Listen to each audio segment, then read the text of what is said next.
இன்றைக்கி ஒரு interesting snacks பார்க்க போகிறோம். பரங்கிக்காய் பக்கோடா. ஆமாம், நம்ம வெங்காயம் கோஸ்லாம் போட்டு பக்கோடா பண்ணுறோம்ல, அதே மாதிரி தான். ரொம்ப டேஸ்ட்டாக நல்லாயிருக்கும். இது இளங்கொட்டை இதுக்குள்ளே தோல் சீச்சுன்னு இப்படி வச்சுருக்கேன். இது வந்து நன்னா இதில் அப்படியே இது பண்ணிட்டுறேன், சீச்சுன்றேன். அப்புறம் நார்மல் பக்கோடா மாதிரி கடல மாவு 3 கை வந்து கடல மாவு, 1 கை வந்து அரிசி மாவு.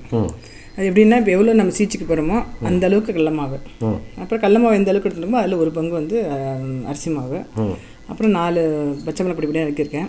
துளியூண்டு சில்லி போட உப்பு, இஞ்சி வந்து நல்லா அதையும் சீச்சுட்டுருவேன். போட்டு நார்மலாக உப்பு போட்டு பிசைஞ்சிட்டு கிள்ளி போட வேண்டியதான் பக்கோடா. பக்கோடா தூள் பக்கோடா மாதிரி இருக்குமா? தூள் பக்கோடா மாதிரி இருக்காது, அது வேணால் அப்படியும் பண்ணலாம். சாதாரண பக்கோடா மாதிரி தான் பண்ண போகிறோம்.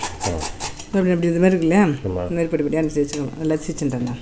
ஓகே, நல்லா சீச்சுட்டேன். அப்படி இஞ்சியும் போட்டுட்டேன். இதுலேருந்து எல்லாத்தையும் ஒன்றா போட்டு கலக்க வேண்டியதான். இந்த மாவு, அப்புறம் உப்பு, இது கடல மாவு, உப்பு, கொஞ்சோண்டு. ஏன்னா பரங்கிக்காய் வந்து அந்த ஸ்வீட்டாக இருக்கும் இல்லையா, அதுக்காக பச்சை மிளகாய் 2மே போட்டிருக்கேன். அப்புறம் கொஞ்சம் அரிசி மாவு எல்லாத்தையும் ஒன்றா போட்டு கொஞ்சம் ஜலம் தெளிச்சுட்டு பேசினுக்கிறேன். இது என்னென்ன, இது வந்து எண்ணெய் சூடாக கொதிக்க வச்சுருக்கேன் இல்லையா, அதை 1 ஸ்பூன் விட்டோம்னா கொஞ்சம் ஸ்நாக்ஸ் முறுமுறுன்னு வரும். அதுக்காக. அப்படியா? ஆமாம், 2 ஸ்பூன் விட்டுட்டு இப்போ ஜலம் விட்டு எல்லாத்தையும் நல்லா பேசினுக்கிறேன். சூடாக இருக்குமா? ஆமாம், நல்லா சூடாக இருக்கும். பேசுகிறேன். ஏன்னா இது ஃபஸ்ட்டு எப்படின்னா முதல்ல கலந்துட்டுறணும். இந்த பரங்கிக்காய் கொஞ்சம் ஜலம் விட்டுற மாதிரி இருக்கும். அதனால் இப்படி கலந்துட்டு அப்புறம் ஜலம் தெளித்து பேசணும். என்ன பேசிட்டாங்க. ஜலம் வந்து ஒரு 1/4 டம்ளர் கம்மியாக தான் செலவாச்சு. இப்போ இதை எடுத்து அப்படியே எடுத்து போட வேண்டியதான். ஓகே, நம்ம எந்த சைஸ் வேணுமோ அப்படியே கிள்ளி போட வேண்டியதான். கிள்ளு பக்கோடாவா? கிள்ளி பக்கோடா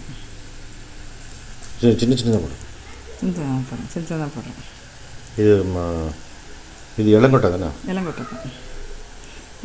இளங்கொட்டை கிடைக்கும்போது நம்ம இளங்கொட்டையில் பஜ்ஜி, அடை, இட்லி, தொகையல், இட்லி, மசியல், கூட்டு எல்லாம் பண்ணலாம். அதில் தயிர் பச்சடி, சப்பாத்தி, பூரி எல்லாம் போட்டிருக்கோன்னு நினைக்கிறேன். பூரி பண்ண மாதிரி ஞாபகம். அப்படியா? தெரியல. இன்னும் நாள் பண்ணுறேன் நான். நீங்கள் இந்த பரங்கிக்காய் பார்க்கும்போது ஒரு பாட்டு பாடிட்டு. ஆமாம். என்ன பாட்டு அது?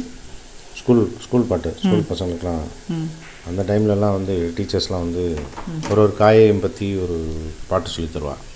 அதெல்லாம் வந்து ஸ்டூடெண்ட்ஸும் எல்லாருக்கும் முன்னால் போய் நின்று பாடணும். அது என்ன பாட்டு தெரியுமா? பரங்கிக்காயை பறித்து பட்டையெல்லாம் சீவி. சொல்லு. பரங்கிக்காயை பறித்து பட்டையெல்லாம் சீவி பொடி பொடியாக நறுக்கி உப்பு காரம் போட்டு, பொடிப்பொடியாக நறுக்கி உப்பு காரம் போட்டு எண்ணெய் விட்டு தாளிப்போம், இன்பமாக தின்போம். பொறுத்து மாதிரி பண்ண சொல்கிறாளா? ஆமாம். இன்னும் கொஞ்சம் கேட்போம், தந்தால் தின்போம், தராவிட்டால் அழுவோம். நல்லா இருக்கே பாட்டு. அது எப்படின்னா அந்த பசங்களுக்குலாம் வந்து எப்படி சொல்லி தருவாங்க டீச்சர்ஸ் வந்து, ஃபஸ்ட்டு சொல்கிறோம்ல, பரங்கிக்காயை பறித்து பட்டையெல்லாம் சீவி அப்படி சொல்லும்போது சும்மா சொல்லக்கூடாது. இப்போ நான் சொல்கிற மாதிரி சொல்லக்கூடாது. பரங்கிக்காயை பறித்துன்னு 2 கையை மேலே தூக்கி ஜம்ப் பண்ணணும், பறிக்கிற மாதிரி. ஆமாம், சும்மா நின்று பரங்கிக்காயை பறித்துன்னு சொல்லக்கூடாது. அப்படி ஜம்ப் பண்ணணும், 2 கையை தூக்கி பரங்கிக்காயை பறித்துன்னு பறிச்சிடணும். பட்டையெல்லாம் சீவி என்ன சீவிர மாதிரி செஞ்சு காமிக்கணும். அது பட்டையெல்லாம் சீவி, அப்படி தோல்லாம் சீவி, அதில் வந்து பொடி பொடியாக நறுக்கி உப்பு காரம் போட்டு, பொடி பொடியாக நறுக்கி அதில் வந்து உப்பு காரம் போட்டணும். போட்டுட்டு எண்ணெய் விட்டு தாளித்து இன்பமாக தின்போம், இன்னும் கொஞ்சம் கேட்போம், தந்தால் தின்போம், தராவிட்டால் அழுவோம். நீங்கள் இப்போ தான் ஃபஸ்ட் டைம் பாட்டை கேட்குறேன் நான். நீங்கள் ஓடுவாங்க பசங்க, பரங்கிக்காயா எனக்கு வேண்டாம் அப்படின்னாங்களே, நீ இந்த பாட்டை பாடுங்க, இன்னும் எருப்பு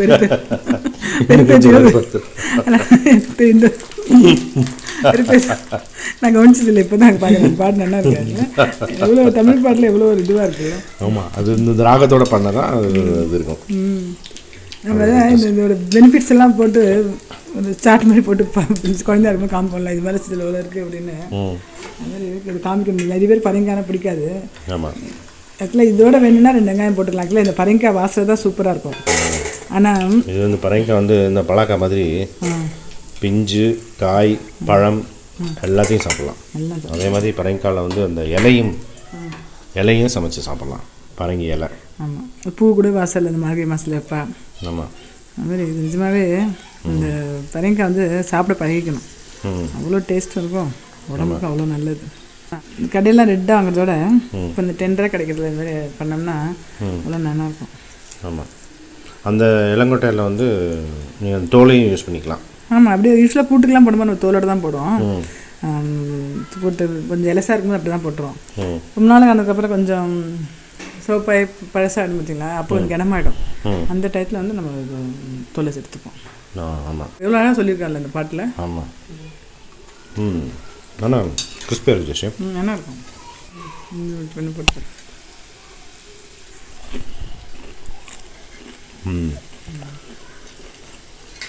நம்ம முருமுன்னு இருக்கு, உள்ளே சாஃப்டாக இருக்கு. பனிக்காய் வாசனையோட சூப்பராக இருக்கும். இந்த தோல்னு ஞாபகம் வந்தது. தோல் கதை இருக்குல்ல, கிருஷ்ணர் கதை. கிருஷ்ணர் வந்து விதுரர் வீட்டுக்கு போய் சாப்பிட போவார். துரியோதன வீட்டை சாப்பிடாம விதுரர் வீட்டுக்கு போய் சாப்பிட போவார். விதுரன் ஒய்ஃபும் கிருஷ்ணரை பார்த்த சந்தோஷத்தில் அவருக்கு வாழைப்பழம் கொடுக்கும்போது பழத்தெல்லாம் கீழே போட்டு தோலாக கொடுத்துருப்பார். அவன் 2 பேரும் மாறி மாறி புருஷன் முன்னாடியும் தோலாக கொடுத்துருப்பார். தோல்லாம் சாப்பிட்டுட்டே இருப்பார் அவர். அந்த கிருஷ்ணர் அந்த சந்தோஷத்துலேயும் அந்த ஒரு அழகுலேயும் மயங்கி அது ஒரு விதமான பக்தி. தோலையே சாப்பிட்டுன்னு இருப்பார். அப்புறம் தெரிஞ்சதுக்கப்புறம் 2 பேரும் ரொம்ப அழுவா, தோலை கொடுத்துட்டோமே கிருஷ்ணருக்கு அப்படின்னு. அப்போ கிருஷ்ணர் கதை சொன்னாராம். கோகுலத்தில் வந்து யசோதை வந்து பழத்தெல்லாம் கிருஷ்ணரோட நண்பர்களுக்கெல்லாம் கொடுத்து தோலை வந்து மாட்டுக்கு பசுக்கு கொடுப்பாலாம். அந்த தோலை வந்து அந்த பசுக்கெல்லாம் வந்து அப்படியே ருசிச்சு மெதுவாக கடித்து சாப்பிட்டு கொஞ்சம் கொஞ்சமாக வச்சு அப்படியே அழகாக சாப்பிடுமா அந்த பசு. இதை பார்த்துட்டே இருப்பாரா கிருஷ்ணர். எவ்வளோ அழகாக அந்த தோலை சாப்பிடுது, நம்ம பழத்தை கூட இப்படி சாப்பிட முடியலையே, என்றைக்காவது சான்ஸ் கிடைக்கும்போது இந்த தோலை சாப்பிட்டு பார்க்கணும் அப்படின்னு நினச்சாரன் சின்ன வயசில். அப்போ நான் நினச்சேன் சின்ன வயசில், அது அந்த ஆசை வந்து அப்போவே மறைஞ்சிடுது. அது வந்து அது ஞாபகமே இல்லை எனக்கு. எவ்வளவோ பிரச்சனைகள் வாழ்க்கையில், இந்த சமயத்தில் வந்து உங்கள் கையால் அந்த தோல் கிடைக்கணும், எனக்கு சின்ன வயசு ஆசை நிறைவேறணுன்னு இருக்கு அப்படின்னாராம். எப்படி இருந்திருக்கான் வாழ்க்கை, தோலை கொடுத்து கஷ்டத்தில் இருக்கும்போது இந்த மாதிரி சொன்னோடனே அவளுக்கு ரொம்ப சந்தோஷம் இருக்கான். சின்ன வயசு ஆசை வந்து உண்மையாக சொன்னாரா இல்லை அவளை சமாதானப்படுத்த சொன்னாரா தெரியாது. ஆனால் இது ஒரு சம்பவம். அடுத்த கஷ்டம் கஷ்டம் எப்படி இருக்காருல்ல. ஆமாம், ஆயிடுச்சு. அது ஆயிரத்து போட்டுறேன். ஆயிரத்து பார்க்கறதுக்கு சூப்பராக இருக்கும், முறுன்னு சாப்பிட்றதுக்கு நல்லா இருந்தது, ஃபஸ்ட் கிளாஸ் இருந்தது. சாப்பிட நல்லாயிருக்கும். இளநட்டை மொத்தமாக வாங்கி வச்சிட்டியா? ஆமாம், இப்போ இந்த ஜனவரி டயத்தில் பொங்கல் டயத்தில் வரும் பார்த்தீங்களா, இப்போ வாங்கி ஒரு மாதம் 2 மாதம் கூட வச்சுக்கலாம். ஃப்ரிட்ஜில் வச்சுருவேன் நான். வெளியில் வச்சாலும் 1 மாதம் இருக்கும், ஃப்ரிட்ஜில் வச்சா இன்னும் 2-3 மாதம் கூட வச்சுக்கலாம். அப்புறம் போனால் இந்த மாதிரி காயாக கிடைக்காது, இந்த மாதிரி பழமாயிடும். இது ஒரு 10-15 காய் வாங்கி ஃப்ரிட்ஜுக்குள்ளே போட்டுருவேன். நல்லாயிருக்கும் அது.